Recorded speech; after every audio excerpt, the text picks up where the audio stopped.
The movie begins with a little girl reading a children's storybook, while we are shown a wrecked cabin. It seems a catastrophe took place here recently.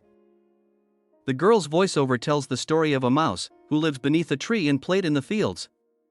He was a happy and carefree mouse until one day, a black crow warned him about a mysterious thing called darkness, which lurks even in broad daylight. In the next scene, we see the little girl who's narrating the story, Kayla, and she's reading a book called Darkness Hides in a Car. Her younger sister, Maddie, scares her with a zombie doll, so their mother, Laura, asks her to behave while she finishes loading stuff in their car. It turns out the family is heading to spend a vacation in a remote cabin. However, the father, Sean, has to stay in the city a bit longer because of some urgent work. Laura is annoyed by this, but Sean assures her that he'll come as soon as he finishes his work. Following this, Laura and the kids depart from there.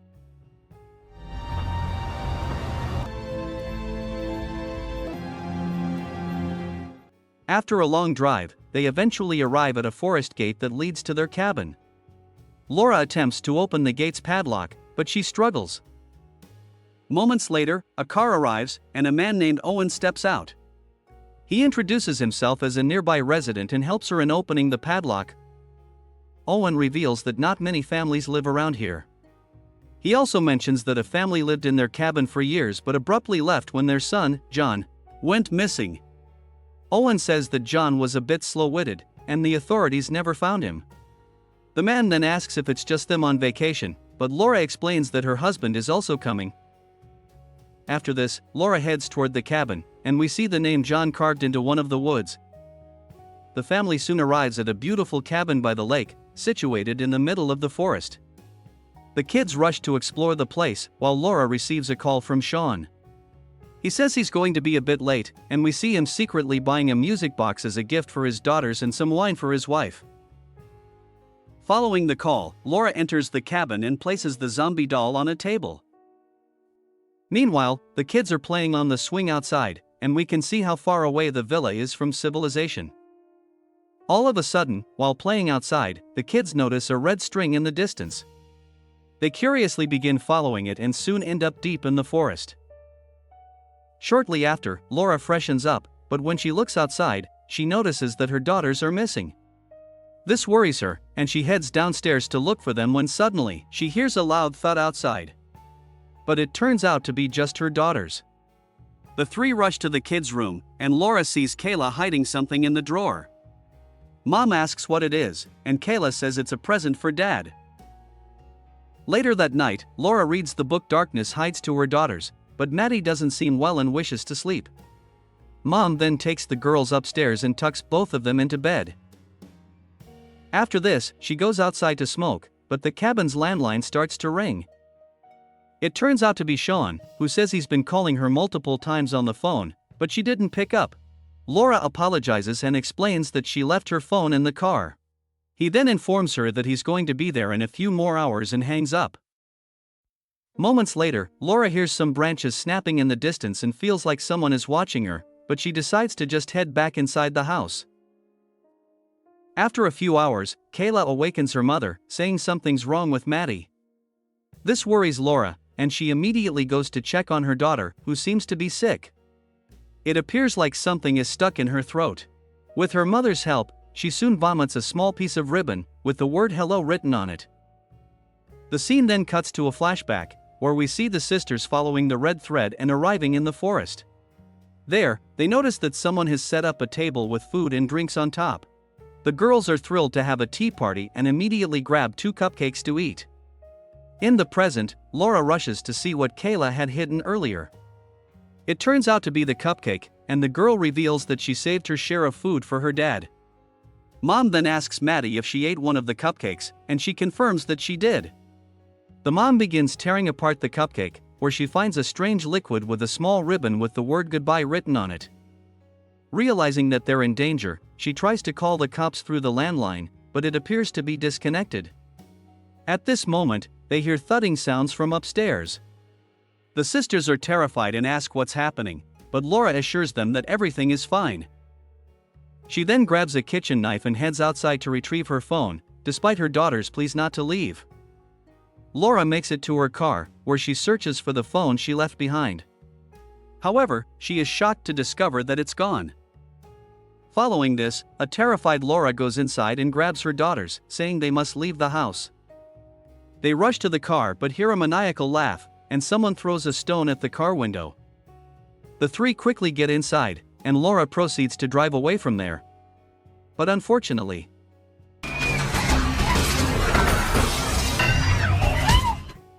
the car's wheels suddenly fall off, and they end up crashing. Now that they don't have a vehicle, they rush back inside the house and lock the doors. A scared Kayla asks where their dad is, to which Mom responds that he's coming soon. Just then, they hear continuous knocks on the front door. Laura goes to investigate, and this is when she discovers their family photo taped outside the window, with everyone's faces scratched out except hers. Upon seeing this, Laura quickly takes the kids upstairs. Maddie is still vomiting, and her condition is getting worse, so Laura decides to take a bold step. She announces that they will go outside to get help for Maddie. At this moment, Maddie looks out the window and suddenly says that her father is already here. Laura takes a peek and sees a man in the dark. The man waves to them before walking away, and she realizes that it's not her husband. In the next scene, Sean arrives at the forest gate and discovers that it is padlocked, and he can't open it. He suddenly notices a note on the gate, attached to a red thread that states, "Follow me." Sean is confused and calls his wife, but then, he hears her phone ringing in the distance. Someone eventually picks it up, but Sean only hears breathing sounds. He suspects she's pulling a prank on him, so he follows the red thread as instructed in the note. Following this, Sean walks for a while and grows increasingly annoyed. He calls out to his family, saying he's tired and they can prank him tomorrow. Eventually, he tries calling Laura again but hears his own voice coming from the other end. He then notices a bright light in the distance, and as he follows the light, he finds Laura's phone on a table, surrounded by 4 life-sized wooden mannequins arranged around a tea party. But then, we see a man in a bandaged mask appear behind him with an axe, ready to attack. Meanwhile at home, Maddie's health shows no signs of improvement. Mom advises her daughter to be brave and reassures her that she'll be fine, and that their father will soon arrive. Suddenly, they hear loud noises throughout the house, so Laura takes the girls downstairs to investigate. Someone then knocks on the door, causing the kids to scream in fear. Moments later, they hear Sean's voice outside, calling out to Laura. She is relieved that her husband has finally arrived but still grabs a knife and instructs her children to remain inside. However, when she opens the door, she's shocked to see a recorder hanging from a rope with Sean's voice playing on it. And then, all of a sudden,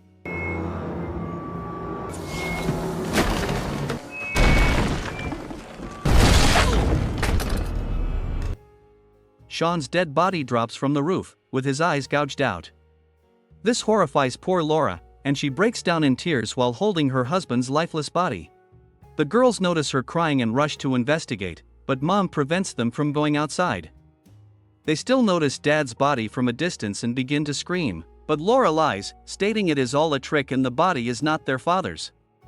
Suddenly, the entire lights in the cabin go out, making their situation even worse. Laura grabs a flashlight and a knife as she prepares to leave the place on foot.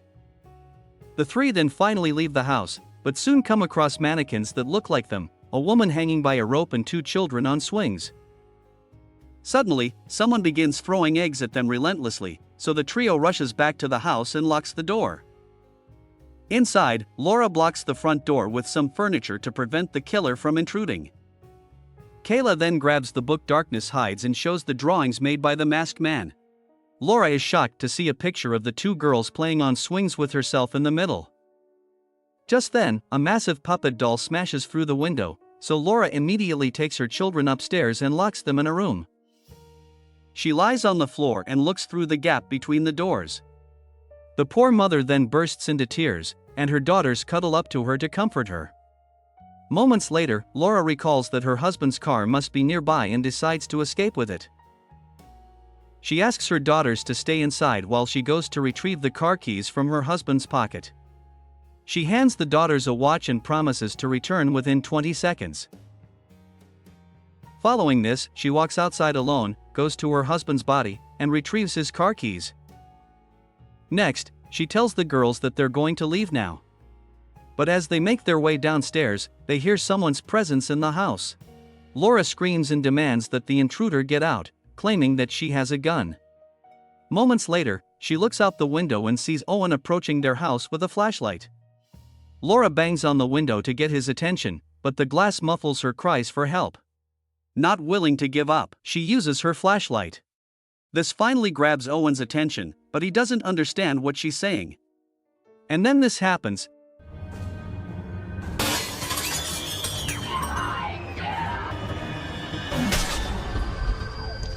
The masked killer suddenly approaches him from behind and ends up murdering Owen with his classic axe.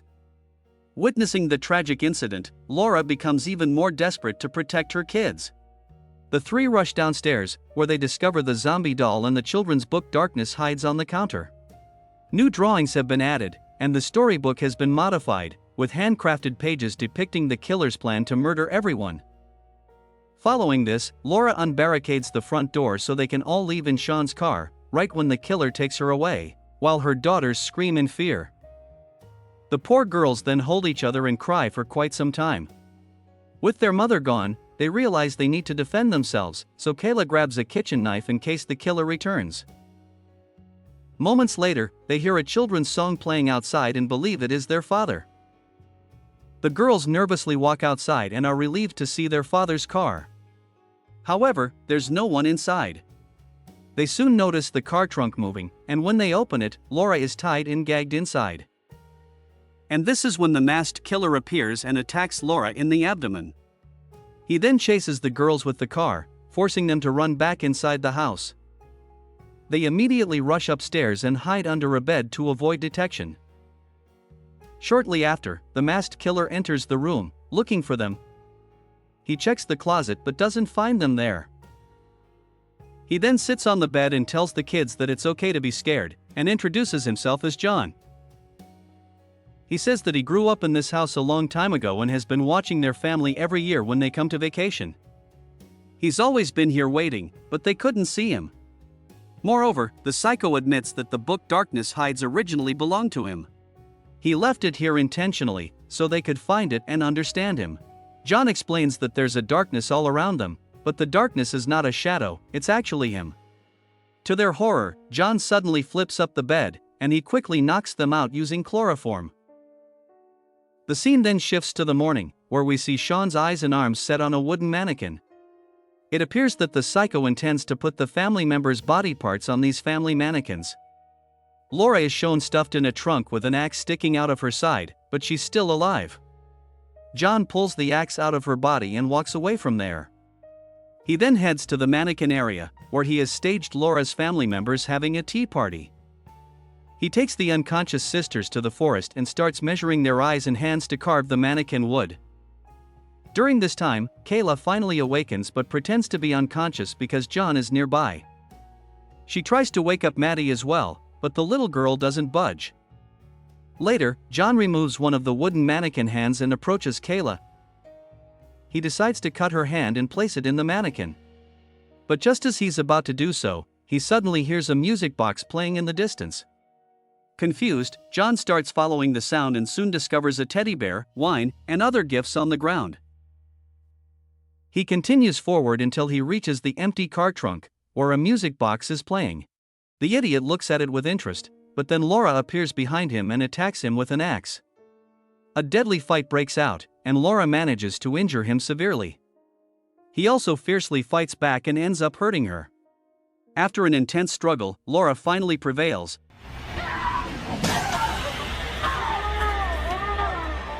and stabs him with his own axe. Back in the forest, Kayla eventually awakens Maddie, and the girls see their injured mother running toward them. The three hug each other and burst into tears. In the final scene, Laura places her daughters in the car, while John lies on the ground with the axe on his back. The family finally gets a chance to drive away. However, moments later, Kayla turns around and notices that John's body is no longer on the ground. Thus, we reach the end of this film. Thanks for watching. You can like this video to support us. Don't forget to subscribe for more content. See you in the next video. Goodbye.